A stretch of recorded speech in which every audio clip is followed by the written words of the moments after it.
Pagi ini kita membahas tentang adab-adab yang mesti ada pada setiap orang yang berwukuf di sana. Yang pertama adalah at-tawajjuh min Mina sabah at-tasi' ila namira bi tariqi dabbi li fi'li sallallahu alaihi wasallam. Yang berangkat menuju Mina itu setelah pagi hari tanggal 9. Artinya kita pagi ini misalnya tanggal 9 Zulhijjah, maka dia sudah harus berangkat ke Arafah. Seluruh jemaah haji yang berada di Mina, maka dia sudah harus berangkat ke Arafah ya di pagi harinya.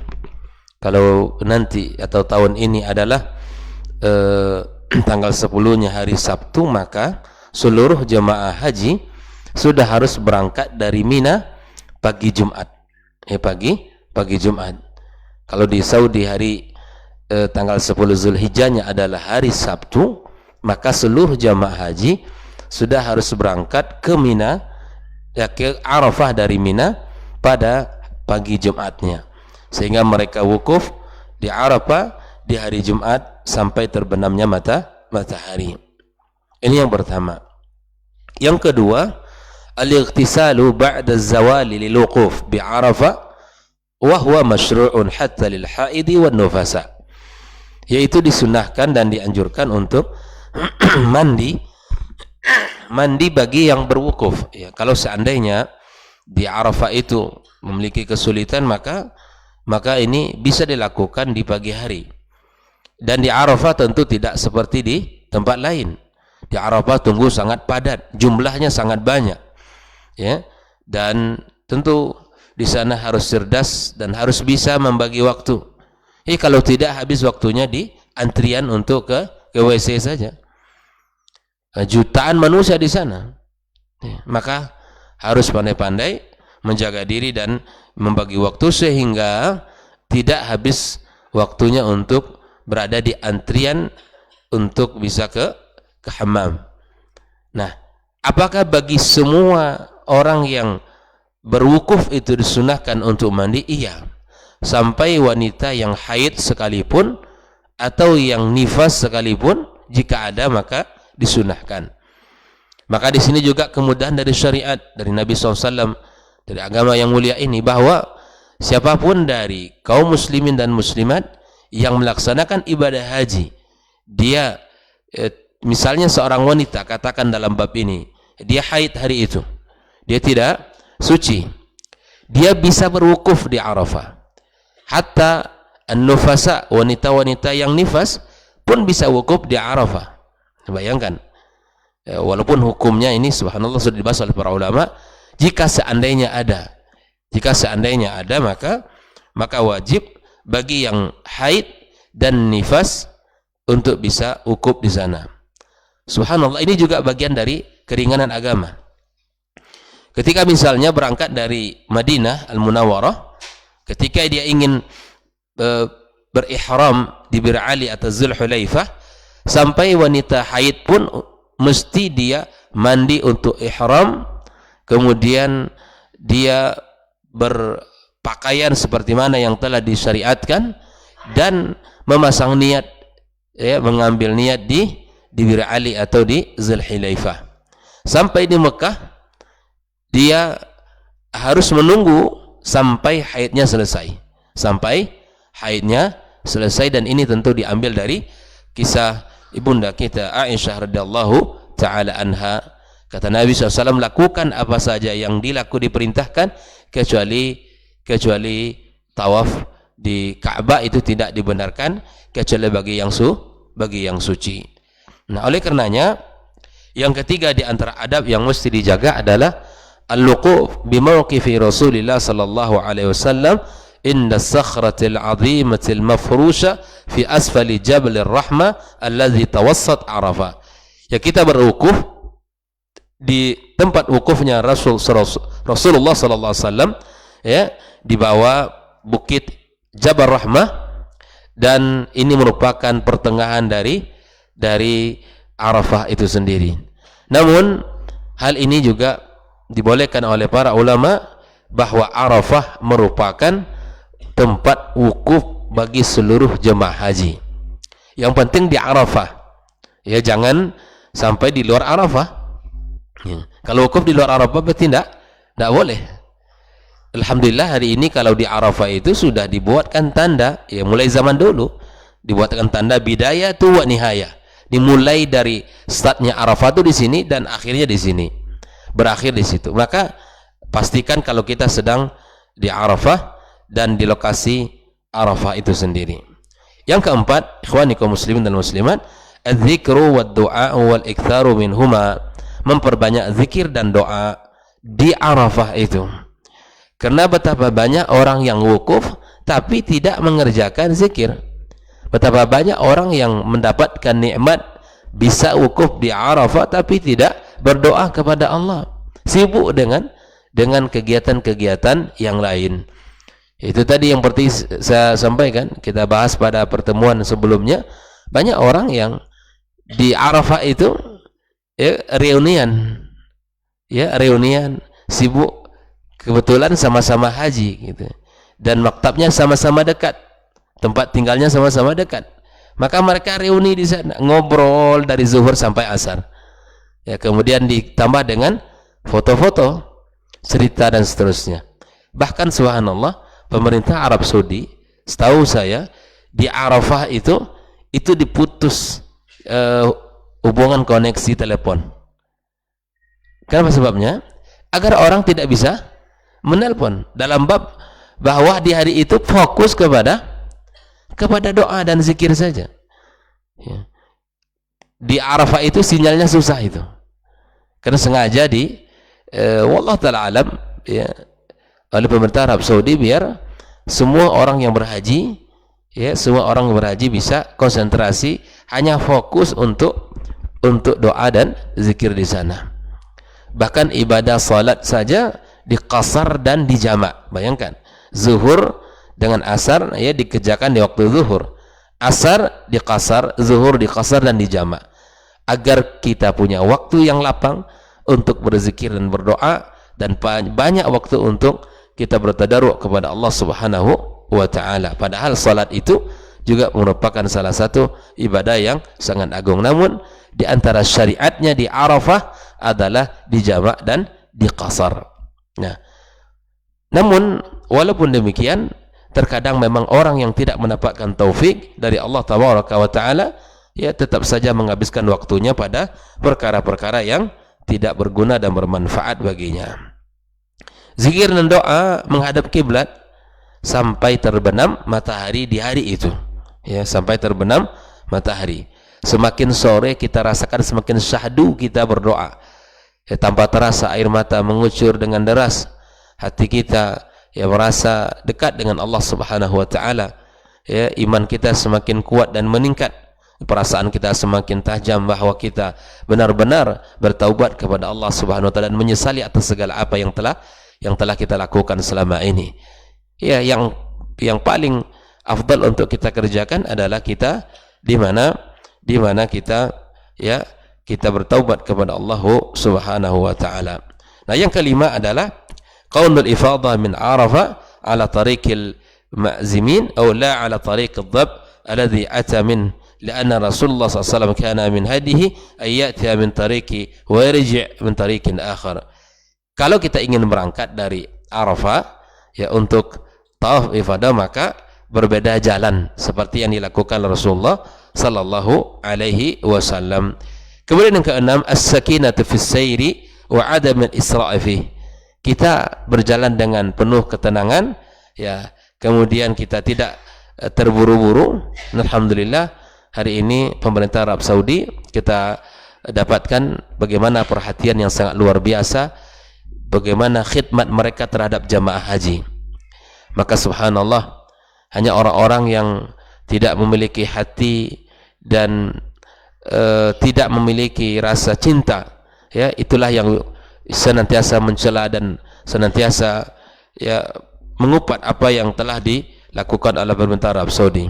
Kita tidak pernah melihat seperti apa yang mereka lakukan, bagaimana ya pengorbanan pemerintah Arab Saudi memberikan fasilitas-fasilitas yang cukup dan sangat luar biasa, bagi para jemaah, kenyamanan jemaah, ya, diperhatikan, diberikan perhatian oleh mereka, diberikan ya kemudahan-kemudahan oleh mereka, mulai dari awal kedatangan mereka di Arab Saudi sampai mereka pulang nanti, diberikan kemudahan-kemudahan. Para muhsinin di sana, bahkan pemerintah di sana, kita melihat beberapa kontainer makanan-makanan diberikan secara gratis oleh pemerintah Arab Saudi kepada seluruh jamaah.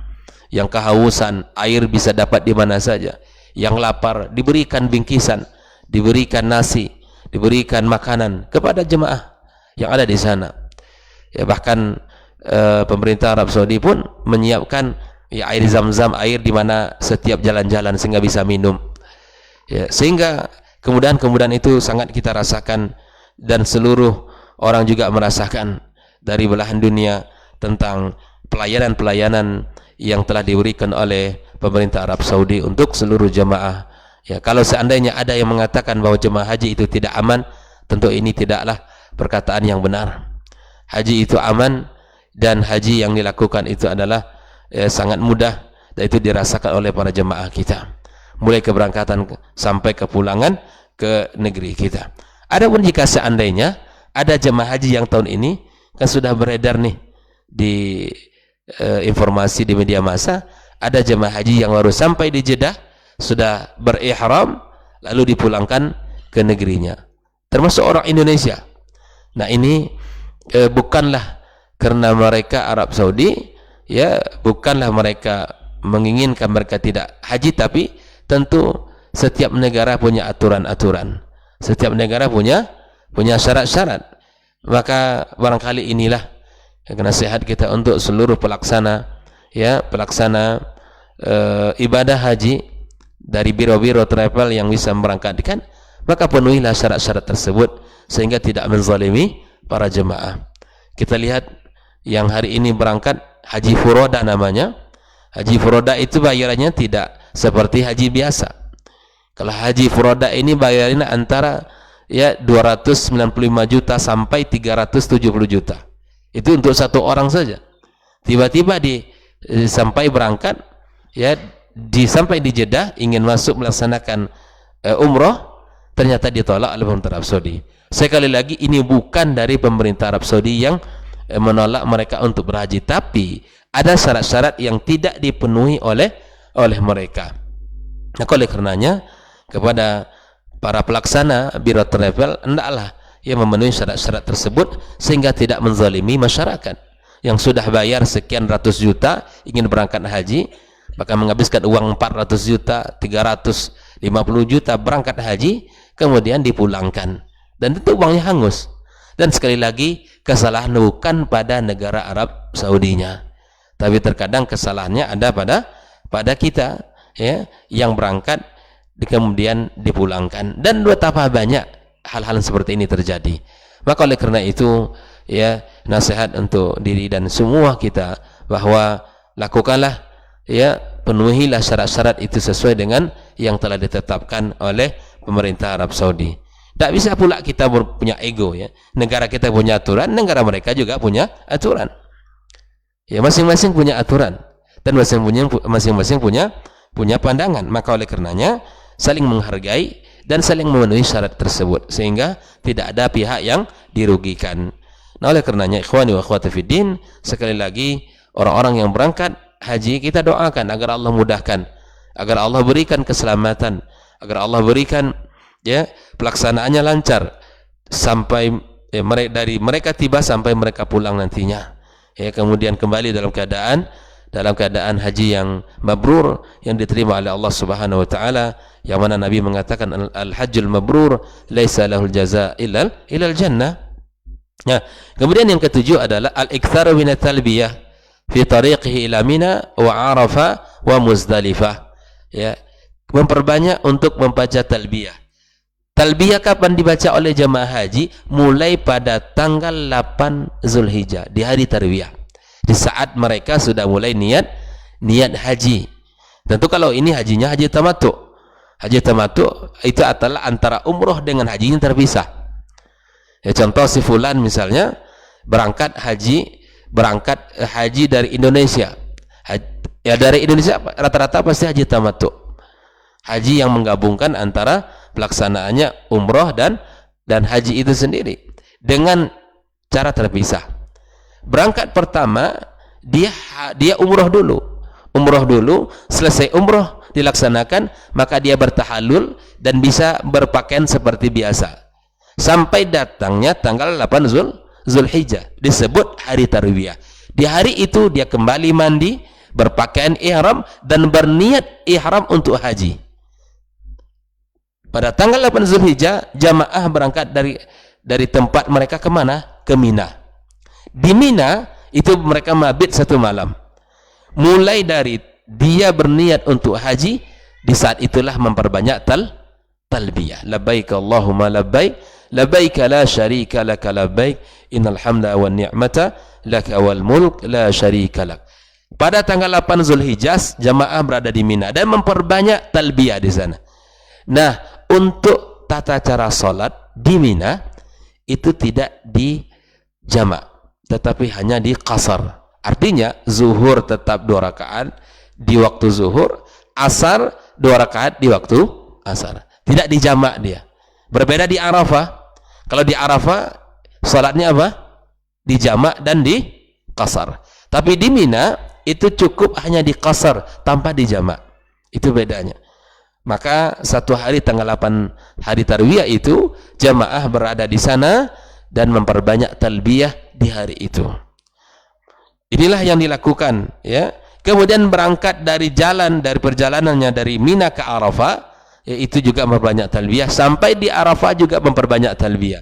Di Muzdalifah, mabit di sana pun memperbanyak talbiyah. Sampailah pada tanggal hari 10 bulan Zulhijjah, yaitu di mana menjelontar Jumrah Aqabah. Disitulah sudah selesai membaca talbiyah. Nah, kemudian iltiqatu sab'i hasayat min Muzdalifah lirami jamratil aqabah.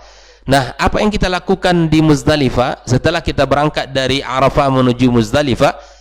Di Muzdalifah kita mabit, mencari 7 butir batu saja. Mencari 7 butir batu yang besarannya lebih besar sedikit dari kerikil. Ya, tidak terlalu besar dan juga tidak terlalu kecil. Apa kita gunakan untuk melontar Jumrah Aqabah di hari tanggal 10 Zulhijjah. Melontar Jumrah Aqabah di hari tanggal 10 bulan Zulhijjah itu.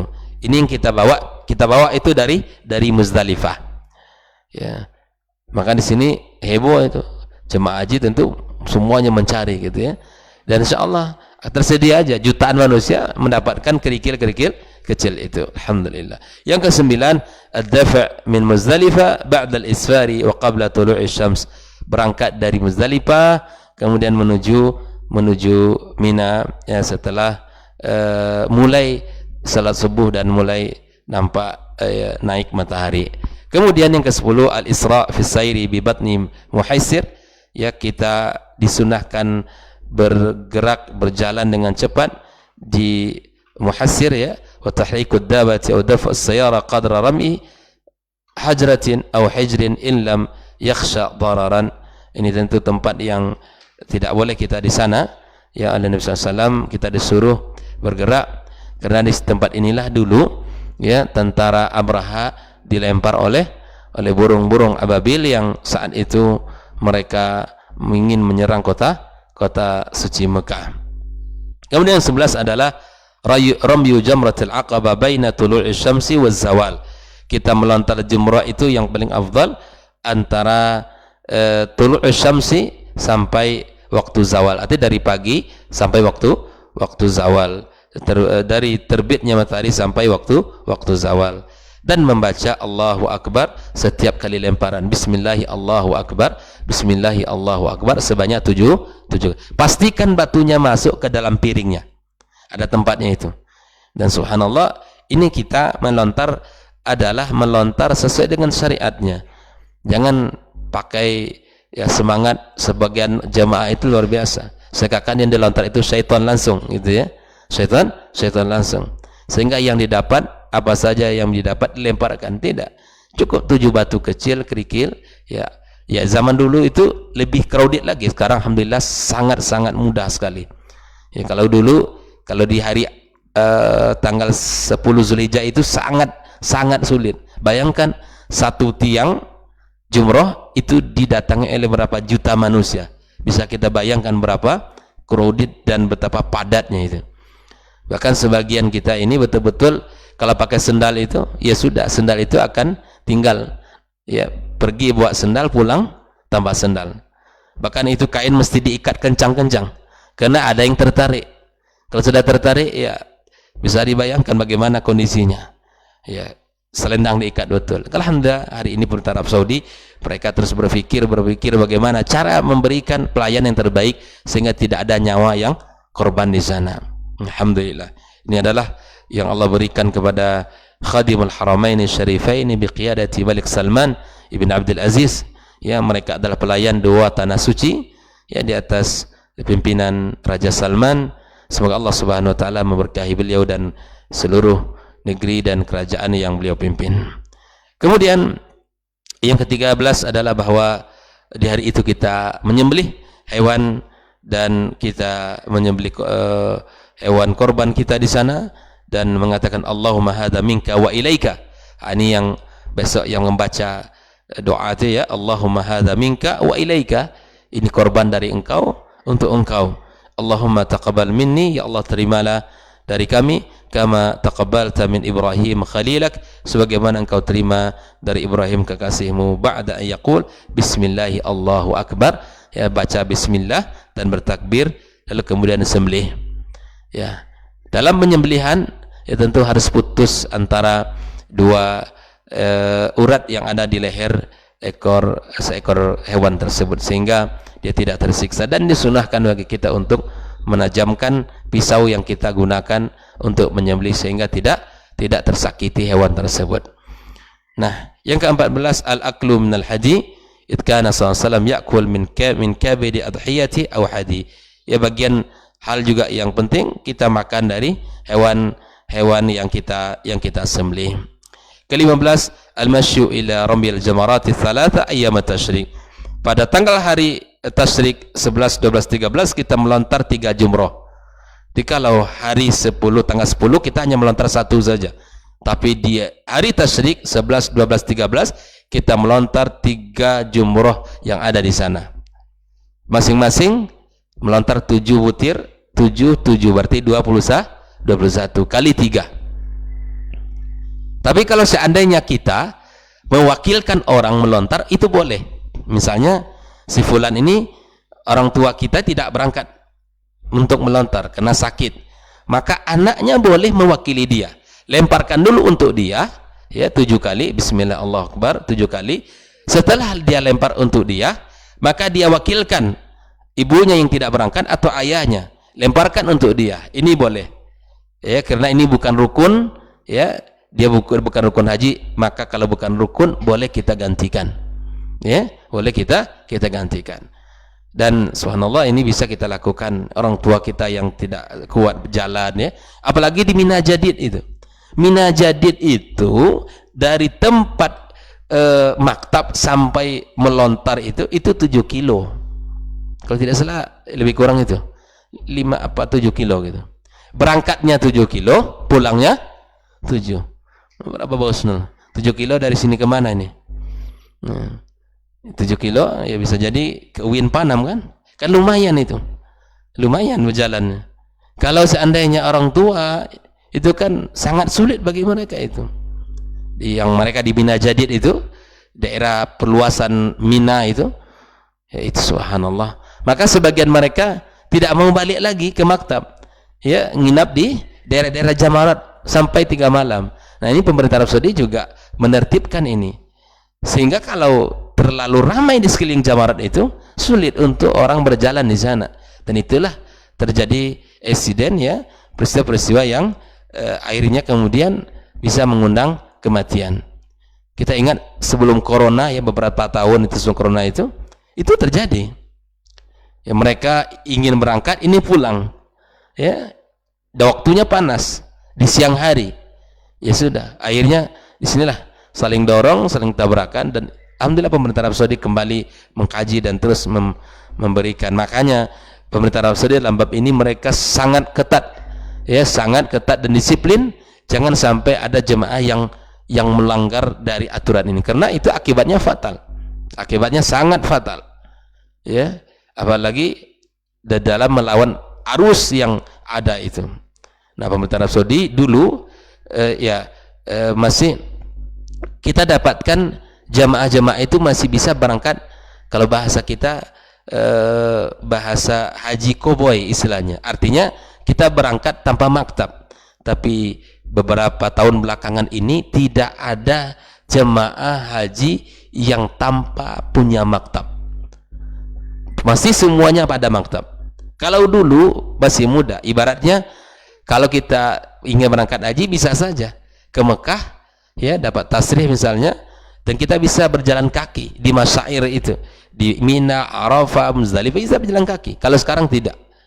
Bahkan orang-orang yang tinggal di Arab Saudi saja, mukimin, orang negeri, orang bangsa kita, misalnya orang Indonesia tinggal di sana, ingin berangkat haji mesti ikut daftar di Travel. Bayangkan itu. Jadi ditertibkan oleh pemerintah Arab Saudi. Di mereka orang Arab Saudi atau orang mukimin di sana yang bukan Arab Saudi, mereka kalau ingin haji mesti daftar ke Travel. Kalau tidak salah tahun ini bagi mukimin di sana itu berangkat lebih kurang 15.000 rial, lebih kurang, atau antara 10 sampai 15.000 rial. Berapa uangnya? Ya, lumayan uangnya. Kali saja 4.000 satu realnya. Ya. Ini lebih kurang sama pula berangkat dari orang yang haji dari Saudi, ya, tinggal di Jeddah misalnya, ingin berangkat haji dia. Itu hampir sama pula biayanya dengan orang Indonesia yang berangkat dari sini ke sana.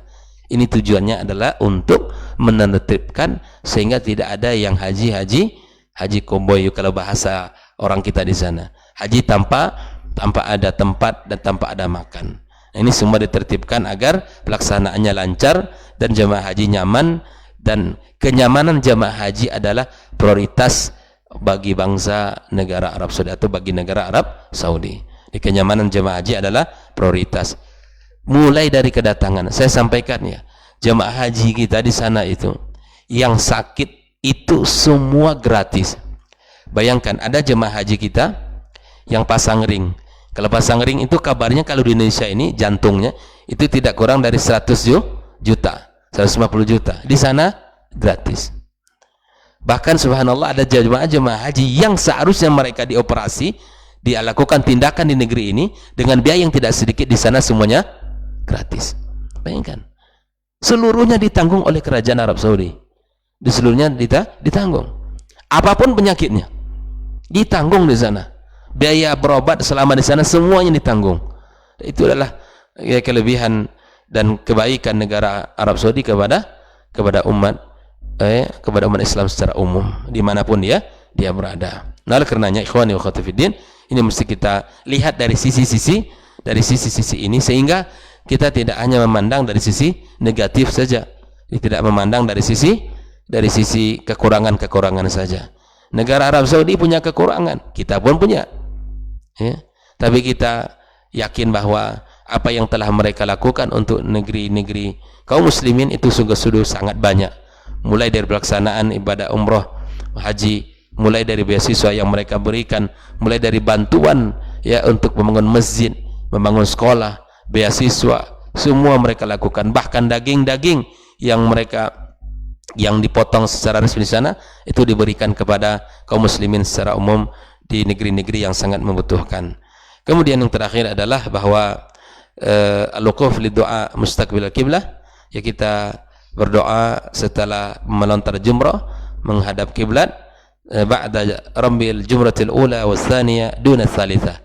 Di berdoa itu melontar jumrah, kemudian kita berdoa menghadap kiblat, kemudian melontar lagi jumrah yang kedua, ya, kemudian kita menghadap kiblat dan berdoa. Kalau jumrah yang ketiga tidak, li'annahu la du'a yustahabu indaha id kana sallallahu yarmiha wa yansarif. Setelah jumrah yang ketiga itu cukup dilempar kemudian bubar. Ya, inilah sunnah-sunnah yang mesti kita jaga. Kemudian Yang terakhir ini ramyu jumratil aqabah min batnil wadi mustaqbilan laha ja'ilan al-baita an yasari. Kalau kita melontar itu, maka al-haram di sebelah kirinya, atau Mekah di sebelah kirinya. Mudah-mudahan apa yang kita bahas pagi ini menambah ilmu bagi kita bersama. Dan jika ada saudara-saudara kita yang berangkat haji, maka ingatkan ya kepada kaum muslimin dimanapun berada yang berangkat haji, saudara-saudaranya, keluarga-keluarga, ingatkan agar bisa melaksanakan ibadah sesuai dengan sunnah Rasulullah SAW.